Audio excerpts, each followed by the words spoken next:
Hello, today I'm going to be showing you 5 awesome desserts to make that cost well under £5. And actually there's a bonus catch, they're generally all just 2 ingredients. First one, ice cream. Doesn't have to be strawberry either, it could be a medley of fruits. This is a punnet of strawberries that need to be hulled. These are bananas that I put in the freezer overnight, I've just got them out. Yeah, they're pretty solid. Just hulling these strawberries, and I got a lot to do. And like I say, it doesn't have to be strawberries, apples, raspberries, pears, anything. Pear ice cream. If you do this, I would peel and slice the bananas and then freeze them. I've just spent the last 20 minutes peeling these steadily. But it's not too cold for this guy to have a taste. You like that? Just make it a little bit easier for our blender. What you need to make sure though is that the strawberries kind of hit the blade first. So actually we will do it in 2 batches. All right, and actually now that's broken down, you could risk it. Shall I risk it? Yes, you know me, I probably will. Yeah, there we go, look at that. Hopefully gravity will help us. And the cool thing is, if it isn't smooth, oh, look at that, it is. If you see any specks of banana, you could always chuck it back in. This needs to be frozen now, so we will see this again. Can you keep an eye on it for me, mate? Thanks. Second one, and these ingredients only cost around about £3. This is a nice, lazy, easy peanut butter fudge. And for this, you just need things that you can actually make yourself from scratch, but this is some peanut butter. I went for crunchy to give it some more texture, but you could add chocolate chips in, you could use Nutella, Biscoff spread, all different other things like that. And obviously this is just cake frosting, this is a cream cheese one, but you could go chocolate, strawberry, like lemon, lime, all the different crazy flavors that you can buy from stores. So we mix these together, and this gets warmed up. Only about a minute in there, and if you wanted to, you could actually do the peanut butter too. You can warm that up, but we're going to try and use the heat from the frosting to just sort of help soften the peanut butter, which will kind of accelerate the setting time. That's plenty. Look how smooth that is. And you're looking at that going, oh wow, okay, is this going to be fudge? It's got a set. It will.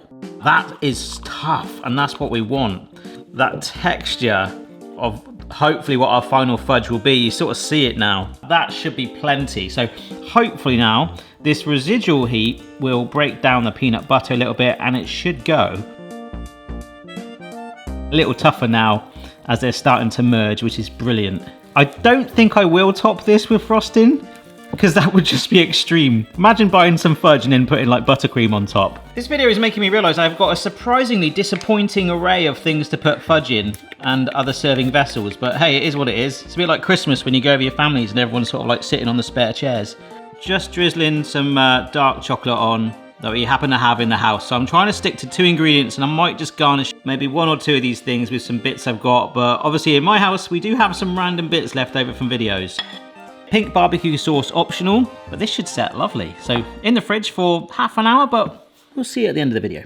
Our third one, which I'm really excited about, is one that actually only came to £3 as well. This is some cream and 2 bags of white chocolate chips. Those combined can make a white chocolate mousse.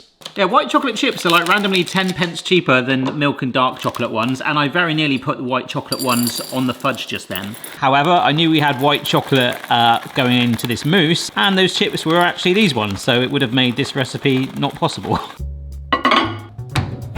Melting chocolate in the microwave, 30-second blasts. Mixy, mixy, mix. 30-second blasts. Mixy, mixy, mix. 30-second blasts. Mixy, mixy, mix. Yes. We need to get this back down to room temperature. It is warm, so we can add in just a little trickle of the cream, so that'll cool it down. Beautiful. So we'll put that to one side. Oh my gosh. And back to the cream.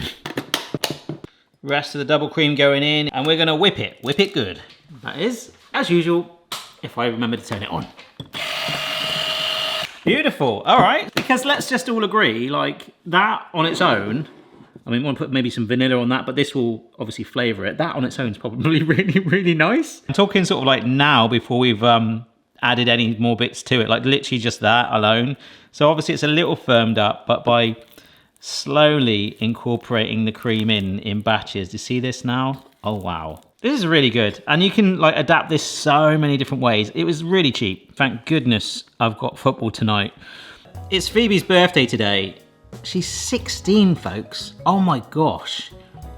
Turned into such a lovely young girl, and thank you to everyone that supported her website. Some of you guys have ordered some custom art from her Cozy Crafts website. We had quite a like fancy breakfast this morning. Got some nice fruits rather than the bog standard cornflakes. Had some pastries. So not only have I got strawberry left over from our first recipe, what I have also got is a little strawberry like this and maybe a couple of blueberries just on the side like that. Oh, that is awesome. A white chocolate mousse. Yeah, baby. There it goes in there next to some fudge, which is, to be fair, probably already set. I really wish I had some lemon curd, you know, just like a nice band of it, just to cut through it a little bit and give it a little bit of tartness, you know, a little bit of tang, a little bit, right, fourth one. Which ironically came to around about £4. The cost of that mainly was the tinned fruit. I've got two because I might do a topping with, it's kind of like, I'm going to call this cherry cake inception. Cherry filling and a cake mix, but make sure the cake mix you're using, a ready-made one, is only needing water. Like half the packet mixes will say that you need to add like oil and eggs too. If you get one of those, I would probably suggest that you do that. I think it would still work without it. It just would look a bit different. This is just a classic vanilla sponge mix, okay? So you could really push the boat out and get, you know, like you could get chocolate ones. You could try it with chocolate brownie cake mixes. You get the lemon ones. This should look a bit bizarre. I have got some water potentially. I have access to water, folks. Don't want to boast if we need it, but we'll see how it goes. Yeah, I've just been adding, I'd probably say this is about 100 ml of water into that there, and it is getting absorbed. All right, so into the baking tray it goes. I've lined it, I've lipped it either side. This is one of my favorite ways to line a baking dish. I don't know if that's most popular, but I like to have like two little, just bits either side that I could just easily lift it out. Should be about 20 minutes. Now, obviously, I've got another tin of pie filling. We could actually, I'm mulling this over, drenching that on top. So it'll give it a really cool sort of visual pop, or maybe just some icing sugar. I'll see what it looks like. That has worked out incredibly. I'm leaving the oven on for our final thing. It's got like a really cool lavender color to it, but we've got the golden crust that's appeared. I've put a skewer on, it's got to cool down, and I think I will top it with the cherries. Boom. Oh, the sides are browned as well. It does just look like a cake, but I promise you, with a cherry on top, no pun intended, is that even a pun? It should really pop. Oh, this is working really well as a sort of glaze. Oh, I like this. Incredible. Little dusting, bring it to life a little bit. So that cake can continue cooling down with that on there. Time for the last one. Our final one was the most expensive. It was just under £5. I think mainly because it's like a jar of Nutella. It's quite expensive stuff anyway, and I had to buy a whole pack of eggs. The good news is with this, you could probably get two of what we're about to make, and that is a Nutella Souffle.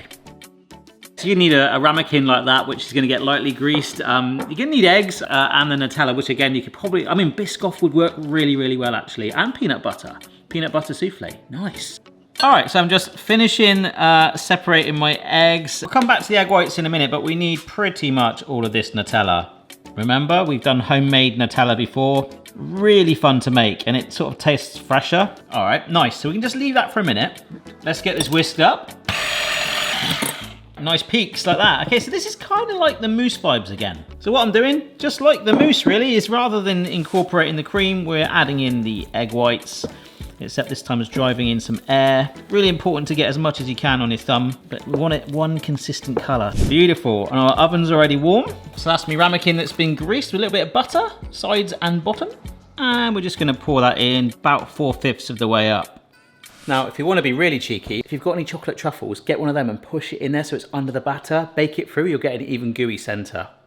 Whilst that's in the oven, if you didn't catch it the other night, I did a live stream on YouTube. I've kind of got like quite a cool setup in place in this studio kitchen. Now, the audio wasn't perfect, but hey, it never is, right? And it was really, really fun. So look out for regular live streams too. Some could be cook-alongs, gadget tests, hanging out with my friends, watching some cooking shows, watching some movies. It's gonna be, I just really, really enjoyed it. It was so much fun. So thanks to everyone that popped up unannounced. Oh, and if you enjoyed this video, please do let me know, because I was gonna do a follow-up where it's gonna be like 5 perfect main meals for like under £10 and do some really varied ones. I thought I'd catch you guys out today with the title. I didn't want to put that it was 2 ingredients. I just wanted to do 5 desserts. So when you see it's 2 ingredients, hopefully you'll see it's even easier. And then if you've got any other bits around the house or enhancements you can make, yours will be way better than mine. And that's the way it should always be.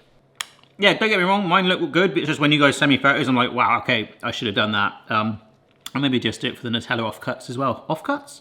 Nutella? All right, are you ready for this? Oh, wow. Look at that. That is outstanding. It's outrageous. It could sink a little bit, but it is holding strong. Yes. So with that cooling down, we'll finish it off with some icing sugar. Let's have a summary of what we've made. We've got our fudge, which I'm just gonna cut up. Oh my gosh, that is so firm. Into strips and then cubes. Actually, the fudge looks way neater in a bowl like that. Ah, one just fell out. Right, 5-second rule. Oh my word. If I was handed that, I would not know the difference, that was not normal fudge. The chunky peanut butter really helps give it texture, so I would definitely do that if you don't mind it. Like I said earlier, as it's cooling down, you can stir through things, so chocolate chips would melt at first, but if you let it cool down a bit and work it in for that chunky texture, oh, that is amazing. We have got our ice cream now. It's actually gone really frozen. You can see, like, you almost get like a paler look to it once it freezes. Oh, is it gonna, oh, it's a bit soft servy. Oh, found some chocolate sauce in the cupboard. Yeah, baby. And also randomly in my cupboard, some freeze-dried strawberries. Awesome. Oh, the banana is dominant in there, and then all of a sudden you get this massive wave of strawberry hit, and there are the specks of the seeds in there. That is incredible. I know it's only strawberry ice cream, but it's quick, cheap, speedy, fresh, and, you know, a few enhancements. It makes it look a bit fancier. Oh my gosh, I've just broken right into that. Oh, it's all fudgy in the middle. Mmm. Oh my gosh, this cake is so soft. Oh, look at that. Ooh. It's a bit like a poke cake in that it's almost as if I put holes in it and sort of soaked through post-baking, although that's gone in during the baking and left with a firm cake, but something still with a little bit of, it's definitely a cherry cake. It would work with anything else. Wow, look at that thing. The white chocolate mousse, which I do wish I added some lemon or lime to, but hey. Oh, it doesn't need it. Oh, I mean, it would probably enhance it and take it down another route, but this is on a one-way route already to Flavour Town. Absolutely phenomenal. And for me, I'm only taking small bites because I've had 5 desserts. Out of all of them, I think the cake was just about my favourite, but they were all good. The fudge blew me away, and the freshness of the ice cream, absolutely outstanding. So 5 super budget friendly, super impressive, super quick recipes you can make with 2 ingredients, to be fair, and more enhancements if you wish. Good luck if you try it. Let me know if you do. Send me photos on social media, and I'll see you later. Bye-bye.